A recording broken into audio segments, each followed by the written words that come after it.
CTV News with Matt Grillo. Good evening. There is video circulating on social media of that broad daylight shooting in the Laval Starbucks. A warning, these videos could be disturbing to some. Two people are seen entering the Starbucks and quickly rush to the back. People inside the coffee shop appear to take cover during the shooting. In a matter of seconds, the two people run back towards the entrance and exit the Starbucks. One man in his 40s was killed. Two others were injured. Laval police confirmed this afternoon the victim had ties to organized crime. And with more on this story, here's Jack Richardson. This fatal shooting happened in broad daylight in this very busy strip mall. Police received a call around 10:30 this morning where they found three men suffering from gunshot wounds. A man in his 40s among them passed away.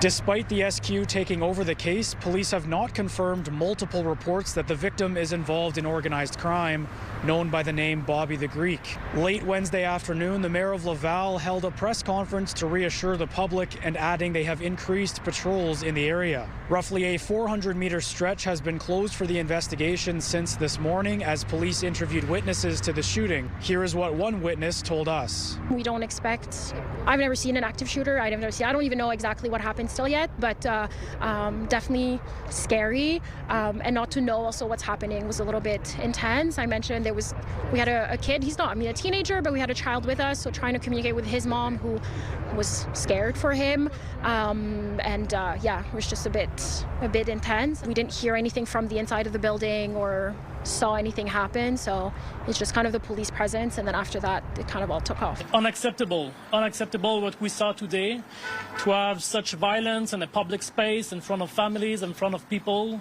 To us, obviously we don't want this in our city. As of 6 p.m. Wednesday, the SQ had not made any arrests or identified any suspects, but did confirm that the two other injured people are expected to recover. Jack Richardson, CTV News. A lot of people were reacting to this morning's shooting, including former Montreal police detective Pacioretty.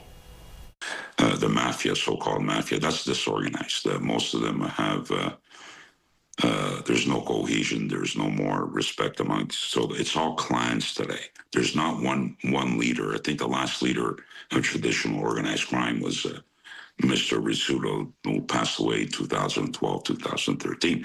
So what we've created now is a vacuum, and we have so many gangs today of ethnic, Arab power, you name it, blood family mafia, all these local gangs, which I hate to use the word organized crime with them. They're just street gangs that have access to weapons and very little repercussions from the law. But this individual that was shot in Laval today was very well known to the police, and also in the realm of organized crime. He was known to the bikers, and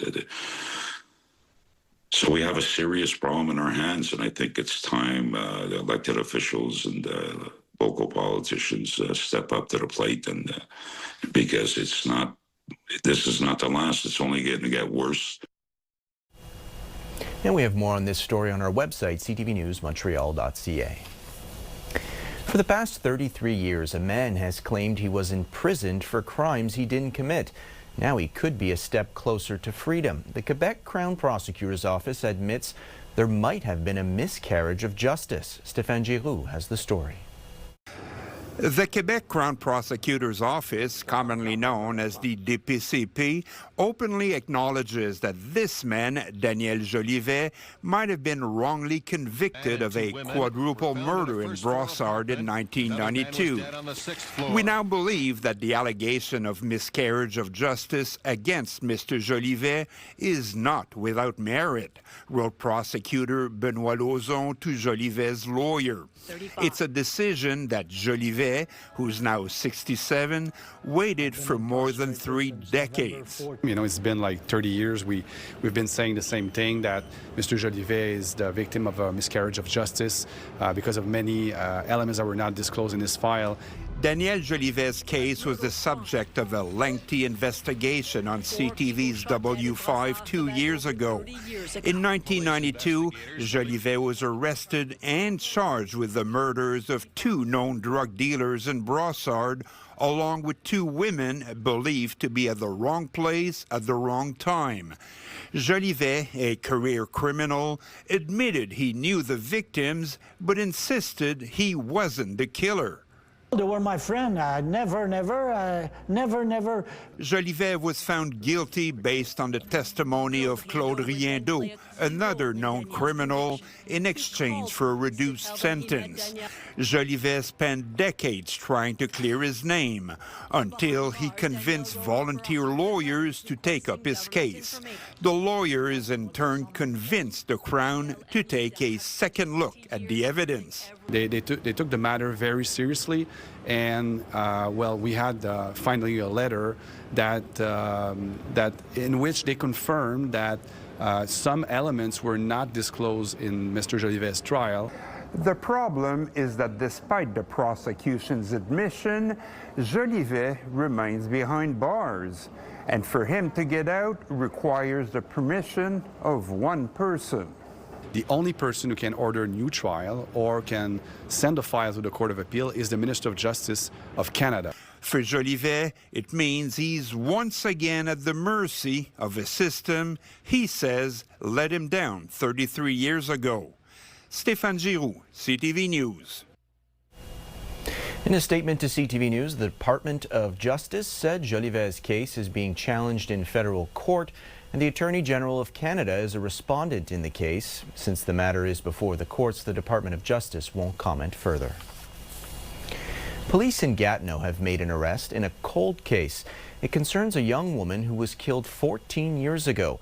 The body of 18-year-old Valérie Leblanc was found in a wooded area near the Cégep de l'Outaouais in 2011. She was beaten and burned. Today, 51-year-old Stéphane Rivard was charged with first-degree murder.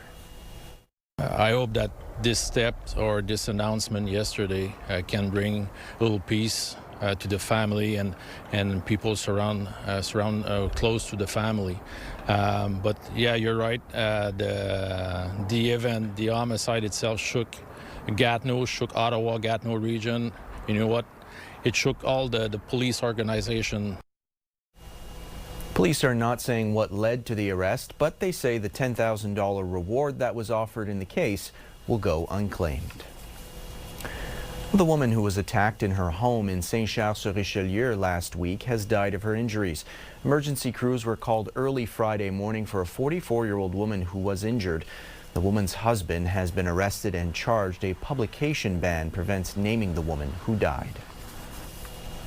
A woman has been found dead in her apartment weeks after her death. A man in Saint-Jérôme is now facing a first-degree murder charge. Here's Sweeta Rassi. 43-year-old Gabi Renault was found dead in her Saint-Jérôme apartment on Saturday.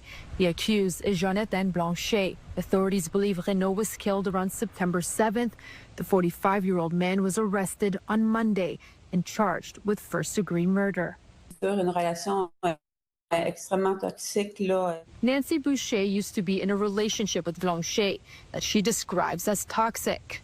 During their 4 years together, she says she was physically assaulted.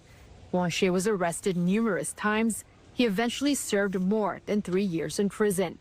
Boucher says Renault reached out to her online, sharing intimate details about the abuse she says she experienced in the relationship. Boucher believes it was a cry for help.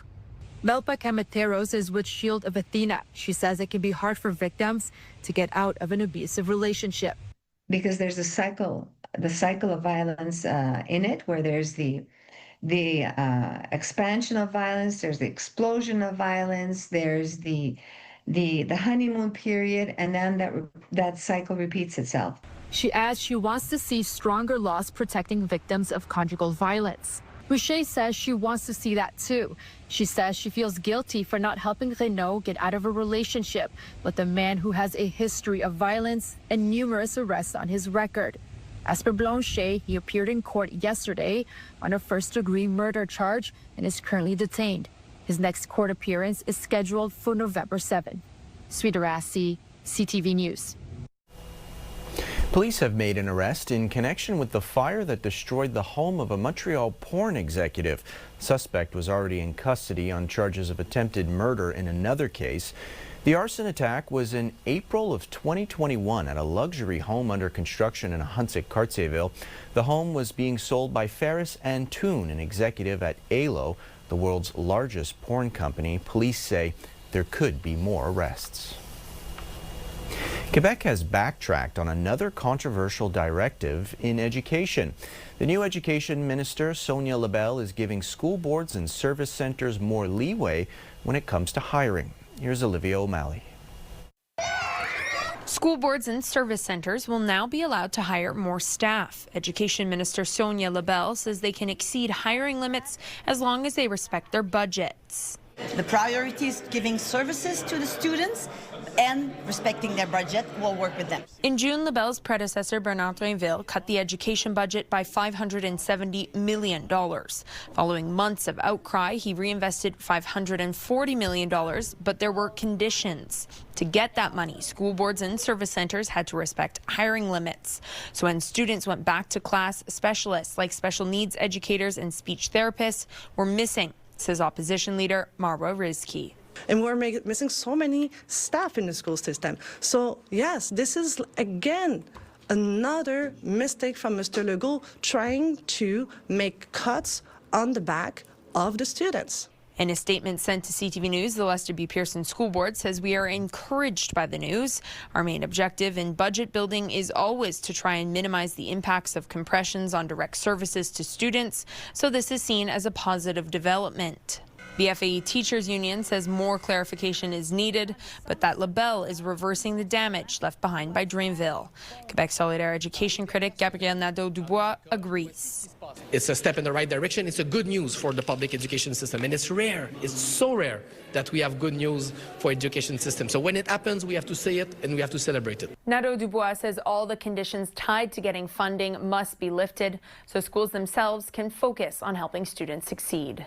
Olivia O'Malley, CTV News, Quebec City. The health minister has agreed to put a hold on Bill 106 for now. The bill links doctors' pay to the number of patients they see. Christian Dubé has agreed not to move forward with the bill while talks are being overseen by a mediator. The first meeting with medical specialists, the government, and the mediator has already taken place. Transit workers say they're disappointed the STM no longer wants to work with the mediator appointed by Quebec. The mediator has been working with both sides since mid-June and their mandate expired yesterday. The STM says it's open to work with a different third party, but the union claims management is not willing to make any changes. The transit strike will continue Friday. Quebec has issued a ban on open fires in the western part of the province because of the very dry conditions. The ban is in place from the Ontario border through Vaudreuil, Deux-Montagnes, Jolivet, and Abitibi. There are currently 7 fires burning in Quebec. Hasbro is opening a new video game studio in Montreal. The studio will focus on creating games based on Dungeons and Dragons. Managers said the strength of the programming talent pool here was a key factor in choosing Montreal, as was a provincial tax credit. About 200 people will be hired. It threatens all who... We're really excited to be here, and it's been great just as we've gone through the process of selecting the location, just to see everyone from the Wizard side and the Hasbro side get really excited and really invested. Obviously, we've been thrilled with Invoke Studios, and you know, it's a great team, fantastic group out here, and the talent in the city is just really next to none, right? I mean, I've had the advantage of working in various parts of North America, and the concentration of video game talent in Montreal is really second to none. So tremendously excited to be here. There are 250 game studios in Montreal that employ nearly 15,000 people. The president of the Louvre Museum in Paris spoke to the Montreal Council on Foreign Relations today. Laurence Descartes discussed the importance of culture and getting visitors back into museums since Quebec institutions haven't fully recovered since the pandemic. She says engaging content and community involvement is key for attendance and easy access as well. That's one reason the Louvre is going through major renovations.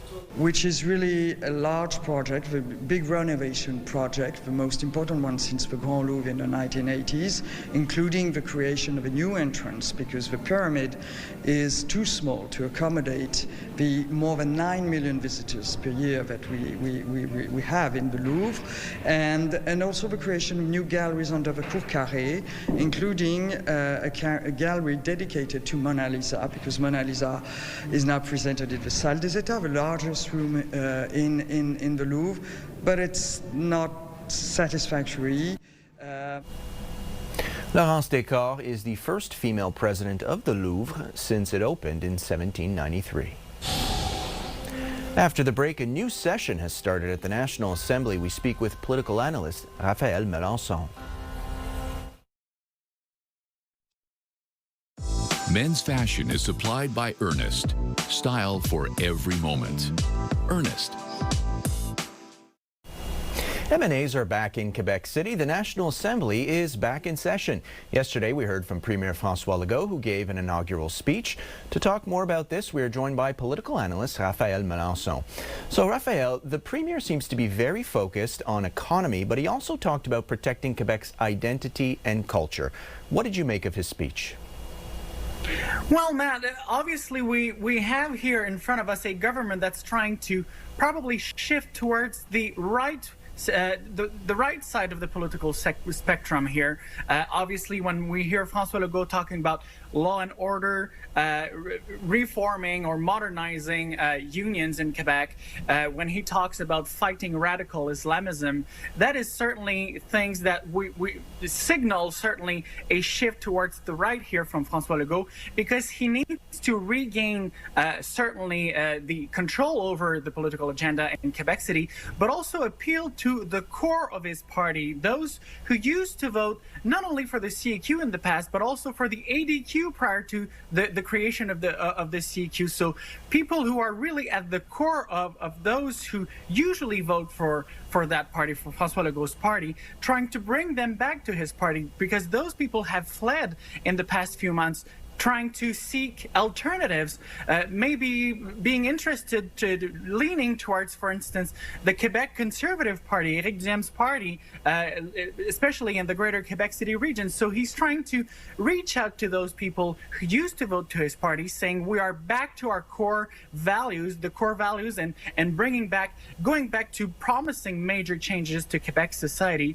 And this is what we're going to do towards the next following months, because let's not forget that we have an election planned in just a year from now. Yeah, almost exactly a year from now. Anything stand out to you in this speech? Was there perhaps something missing from the speech that surprised you, or you would have liked to have heard the Premier mention? Not necessarily things that were missing, but the main thing that struck me is that François Legault is really full on being open to taking big risks this year, even if it risks maybe creating oppressed or some distraction or even some discontent within the population, within part of the population. When he's tackling, for instance, unions, this is certainly something that will be a major fight for the CQ government, and it could lead to a major battle with union leaders. So this is a major risk for the CQ, but at the same time, if we look at the polls, if we look at the projections, François Legault has almost nothing to lose at this point. So either he makes gains and finally makes the needle moves and make the needle move in the polls, or if not, at least he will get out of office being able to say that at least I had the courage to do what I promised to do, which is to bring major change, and we've done everything we could possibly to do to implement those changes that we believed in for Quebec society. Members of First Nations communities were wearing orange shirts yesterday, but they were refused access to the National Assembly to listen to the Premier's speech. How concerning is this, in your opinion? Nonsense, really nonsense, because let's remind our viewers that the reason why they were not allowed is that someone at the security of the National Assembly thought that it was political messages that were written on there orange T-shirts, and that's not allowed in the National Assembly. But of course, these people were there with their T-shirts to commemorate the memories of those who were persecuted in the past, of those who have been through pension schools and stuff like that in the past, horrors of colonization. So, and especially on this special day of truth and reconciliation, this is total nonsense. Of course, the government was not involved in the decision. It's a zealous public servant who did not properly do his job, but that should never have happened. Total nonsense here. Political analyst Raphaël Melançon, thank you so much for doing this. My pleasure, Matt. See you next time. Just ahead, it's an immersive experience that's lighting up the Montreal sky. For breaking news and local news that matters to you, download the CTV News app right now by scanning the QR code on your screen using your smartphone. Or you can also go to our website, ctvnewsmontreal.ca.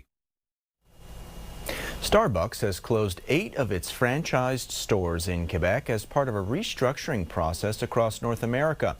4 of the closures are in the Montreal area with a loss of over 100 jobs. Last month, Starbucks announced it planned to close franchises that were underperforming. The Montreal Canadiens came away with another preseason win last night. The Habs beat Ottawa at the Videotron Centre in Quebec City 5-0. Jakub Dobiš made 16 saves to post the shutout for the Canadiens. They play the Senators again on Saturday. The Habs have had a good preseason with 4 wins in 5 games. They play the first game of the regular season on Wednesday against Toronto. And former Canadiens captain Max Pacioretty has retired. Pacioretty is now 36 years old. He played 17 seasons in the NHL, 3 seasons as the captain of the Habs. He was traded to the Vegas Golden Knights in 2018. He will now be a special assistant with the University of Michigan hockey team. There is a beautiful light show that's ongoing at Marché Central. It's called Festi Lumi. It opened a couple of weeks ago. It's meant to be an immersive experience that stretches 1.5 kilometers. People can take in the sights and sounds and explore different cultures. This one, I have for the first time integrated both live animation and a lot of lights. We're talking about 20 million LED light. I didn't count them one by one, but we know it's a minimum of 20 million. And the result, I want the people to be happy. Like I feel like a happiness merchant. I want the people come, enjoy. No, there's no, I don't want to invent something and start to be dark. I just like, and actually this is, I do it in the dark, but I bring light to the dark. Festi Lumi has a Halloween theme for now, but will be transformed for the holiday season in December. Weather brought to you by Gratian Scaff's second pair as a gift event, including designer frames for a limited time. Well, we certainly needed our fall wardrobe today, seeing a daytime high of 17 degrees, which is right around where we should be this time of year, but certainly not dealing with any heat or humidity or breaking any records. The one that was set in 2002 of 26.5 still stands, but we do have some warmer temperatures coming our way. Let's put our futurecast in motion and we will paint a picture of what we're expecting for tomorrow. So we'll see clear skies overnight into the early morning hours, starting the day off with mostly sunny skies and holding on to that sunshine throughout the day. Into the evening, we will continue to see clear skies, a few clouds building in ahead of Friday, but once again, we are expecting a nice sunny day in store for Friday. So in addition to the clear skies, it will be on the cooler side. Certainly not a night where you're going to need a fan, that is. We're seeing a low of 4 degrees, and tomorrow we will wake up to 5 degrees. That is our wake-up temperature with lots of sunshine and mostly sunny skies into the afternoon, and a seasonal 17 degrees. Painting a picture of our long-range forecast, lots of sunshine continues throughout the week. Friday, we will see a warmer daytime high of 23. Saturday, it continues to get warmer with a high of 24 and partly cloudy skies. Sunday, once again above seasonal, 27 degrees, ladies and gentlemen. Lots of sunshine there, as well as on Monday. That is not a typo. We are looking at a daytime high of 29 degrees. We will, of course, keep our eyes on that to let you know if it actually ends up being that warm that day. Tuesday, we're looking at 23 degrees, and there will be plenty of sunshine in the forecast as well. However, there is a 30% chance of showers that day. Come Wednesday, we will actually see the showers in the afternoon. We're looking at a daytime high of 16 degrees, and you will be needing your umbrella that day because we will see approximately 9 to 10 millimeters in the afternoon of rain. So yes, we are seeing a sort of fluctuation of our temperatures and lots of sunshine, but this time next week we will be dealing with the risk of rain. That's it for us. You can always head to our website, ctvnewsmontreal.ca, for the latest stories. Have a great night. We'll see you tomorrow.